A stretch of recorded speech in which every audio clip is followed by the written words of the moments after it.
আসসালামু আলাইকুম। ওয়ালাইকুম আসসালাম ওয়া রাহমাতুল্লাহ।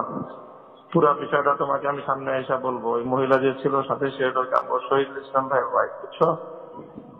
তো এটা নিয়ে একটা মানে ওখানে অবস্থা এরকম তৈরি হয়ে গেছে যে এই কথা বলা তারা ওখানে মানে ওরা কি করে ফেলছিল আমাকে, বুঝছো?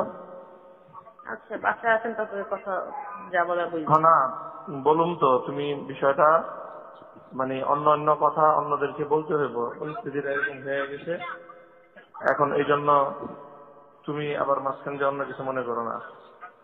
তোমাকে কেউ জিজ্ঞেস করলে তুমি বললো যে হ্যাঁ আমি সব সব জানি, এরকম কিছু একটা বললো। ঠিক আছে। আচ্ছা, আচ্ছা, সালাম আলাইকুম। ওয়ালাইকুম আসসালাম।